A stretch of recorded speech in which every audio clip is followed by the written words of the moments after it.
በቀጥታም በተዘዋዋሪ ደግሞ እኔም ስሜ ከዛ ጋር እየተነሳ ስለሆነ አንዳንድ ትንሽ ማብራሪያ ለመስጠት ፈልጌ ነው። የራሱን ነገር ሲናገር መረጋጋት አለበት። ልክ ሌላ ጊዜ እንደማወራው አይደለም ማወራቸው። በተረጋጋ መንገድ እኔ ማቀውን እውነታ አስረዳቸዋለሁ። ሰላም ጤና ይስጥልኝ፣ እንደምናችሁ? ደህና ናችሁ ወይ? ሁሉ መልካም ነው?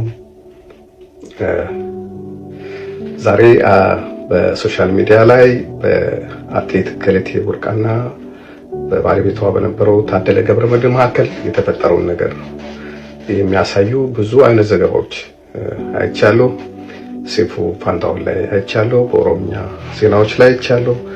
ሁሉም አክቲቪስት በሚባል ደረጃ በዚህ ጉዳይ ላይ ሀሳብ እየሰጠ ነው። በቀጥታም በተዘዋዋሪ ደግሞ እኔም ስሜ ከዛ ጋር እየተነሳ ስለሆነ አንዳንድ ትንሽ ማብራሪያ ለመስጠት ፈልጌ ነው። የራሱን ነገር ሲናገር መረጋጋት አለበት። ልክ ሌላ ጊዜ እንደማወራው አይደለም ማወራቸው። በተረጋጋ መንገድ እኔ ማቀውን እውነታ አስረዳቸዋለሁ። እህታችን አትሌት ገለቴ ቡርቃ የኔ ቤተሰብ ከሆነ ሰው ጋር ትዳር የመሰረቱት በሚሊኒየም ነው። እኔ የዛ ጊዜ ከሀገር ውጭ ነበርኩ።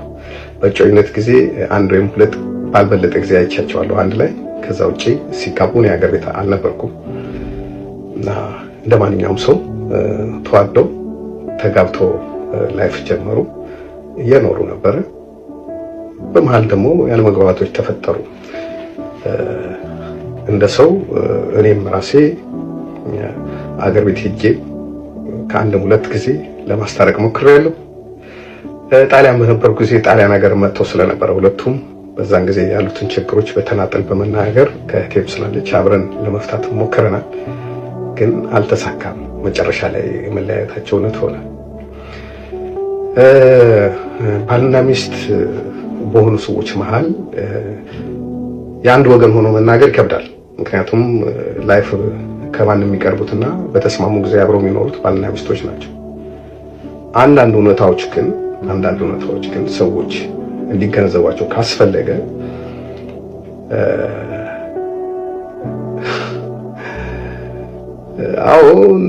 እሱ ታክሲ ነበር የሚሰራው በፊት ሲገናኙ። ያው ሰፈራችን ወደ ስታዲየም አካባቢ ስለሆነ እንግዲህ በሆነ አጋጣሚ ተገናኙ፣ ፍቅር መሰረቱ። ግን ግፊቱ የመጣው ከሱ አይመስልኝም። ግን ተዋደው እንደተጋቡ እናውቃለን። አብረው ይኖሩ ነበረ። አሁንም ታክሲ ነው የሚነዳው።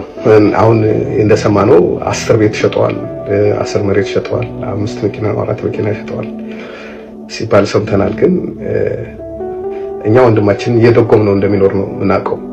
አይደለም የእሷን ገንዘብ ወስቶ ሊበለጽግ አይደለም ለዕለት ኑሮ የሚሆን ነገር። ሌላም ጣሊያን ያለች እህታችን አለች፣ እሷም እኛም እየደጎም ነው እንደሚኖር ነው የምናውቀው።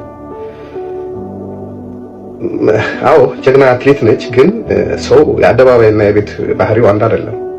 እኔ በሶሻል ሚዲያ እንደምታዩኝ ላልሆን እችላለሁ። ገለቴም ስፖርት ሜዳው ላይ እንደምታዩት ላትሆን ትችላለች።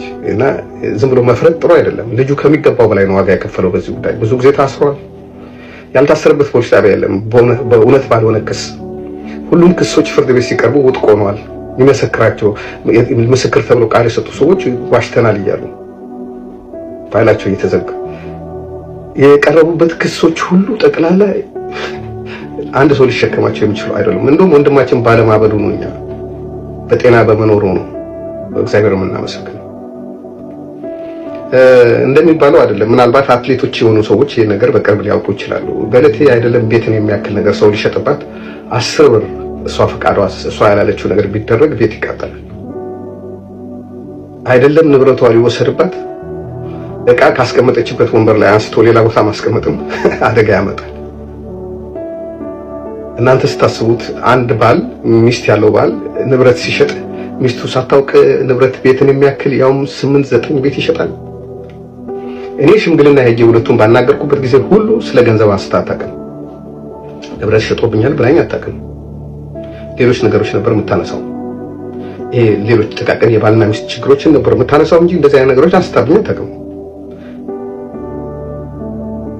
የተሸጠም ከሆነ ከሸጡ በጋብቻ ላይ አብረው በነበሩ ጊዜ እሷ ሄዳ ገበያ ቆማ ካልሸጠች እሱ ከሸጠ ገንዘቡ እሷ ጋር ነው የሚገባው።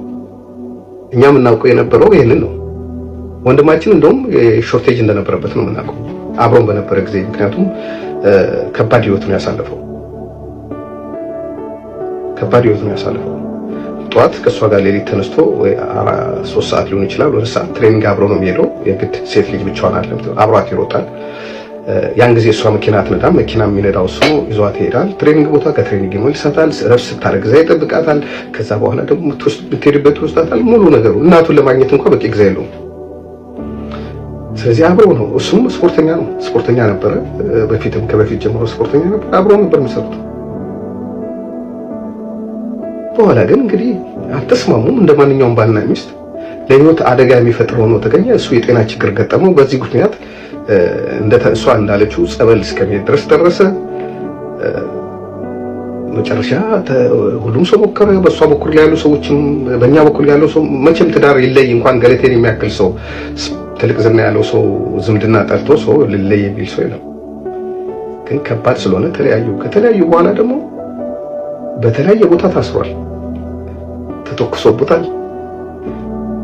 ከረጅም ጊዜ በፊት ታስታውሱ እንደሆነ ፌስቡክ ላይ ሼር አድርጌው ነበር። መኪናው በጥይት የተበሳሳው እሱ አካሉ ላይ ጉዳት የደረሰበትን የታሰረውን። የህግ ሰዎች ተበደልኩ ብሎ ክስ ከመጣ ምንም ማድረግ አይችልም፣ ይቀበላሉ። ግን መጨረሻ ፍርድ ቤት ሲሄድ እውነታው እየተረጋገጠ ነው የሚሄደው። አሁንም ቢሆን ባልና ሚስት ናቸው እንደማንኛውም ሰው። መጨረሻ ላይ እሷ እንደምትለው 10 ምናምን የምትለው ነገር አላውቅም። እንደ ባልና ሚስት በጋራ ያፈሩትን ነገር ፍርድ ቤት የመጨረሻ ውሳኔ ወስኗል። ሁሉም መንገድ ሄደው ያለፉት 7 እና 8 ዓመት በክርክር የቆዩት የሽምግልና ተሞክሯል። የፍርድ ቤት ጉዳዮች በተለያዩ ፍርድ ቤቶች ከታችኛው ፍርድ ቤት እስከ ላይኛው ፍርድ ቤት ድረስ ታይቷል። እና እሱ ምን ስለሆነ ነው እሷ ለሱ የሚፈርዱለት? እሱስ ቢሆን ደስተኛ ሆኖ ነው የተፈረደውን ነገር አይደለም። ግን ፍርድ ከተሰጠ ፍርድ ተሰጠ ነው እንጂ አንድ ሰው በአንድ ሀገር የሚኖር ሰው የሆነ ሰው አትሌት ስለሆነ፣ የሆነ ሰው አናጢ ስለሆነ፣ የሆነ ሰው ገበሬ ስለሆነ፣ የሆነ ሰው ፓይለት ስለሆነ እኮ አይቀየርም። የተሰራ ወንጀል ካለ በወንጀሉ ይጠየቃል ሰው እንጂ ሁሉም ነገር ተሞከረ፣ ተከሰሰ፣ ታየ፣ ምን ተባለ፣ ሰውየው ጥፋተኛ ሆኖ አልተገኘም። ግን ብዙ ዋጋ ከፍሏል። አሁን የሚኖረው ኑሮም ከኑሮ በታች የሆነ ነገር ነው። በጣም እየተሰቃየ ነው የሚኖረው። አሁን የመጨረሻ ካርድ መዘዘች። አሁን ሶሻል ሚዲያው እየተቀባበለው ነው፣ ሚዲያው እየተቀባበለው። ያ ሰው ዜጋ አይደለም እንዴ? የሁለቱም ሰዎች ሳይሰሙ ሰዎች ለመፍረድ ለምን ይቸኩላሉ? ኦኬ፣ የኔ ፎቶ አብሮ ሲዞር ካያችሁ ቤተሰቤ ነው። እናንተ ከቤተሰባችሁ ጋር ፎቶ እንደምትነሱት ነው እኔም የተነሳው። ዲቴል ስለማልናገር ነው እንጂ ብዙ ነገር አውቃለሁ። እናንተ ትንሽ ነው የምታውቁት። እሷም እንደ ቤተሰቤ ነው የምቆጥራት። ክብሯን ሞራሏን የሚነካ ነገር መናገር አልፈልግም። ግን እንደሚባለው አይደለም፣ እውነታው ይሄ አይደለም። ሁሉም ነገር በጫማ ውስጥ አስገብተን ራሳችንን ማየት አለብን። ሌሎች ባልና ሚስት ሲፋቱ ፍርድ ቤት አይሄዱም እንዴ? ለንብረት የነሱ ምን ልዩነት አለው? እና ዜጎች እኩል እንደሆኑ ማሰብ መልካም ይመስለኛል። ስላዳመጣችሁኝ አመሰግናለሁ። ይቅርታ ፈልጌ አይደለም፣ በጣም ፑሽ ስለተደረግኩ ነው የተናገርኩት።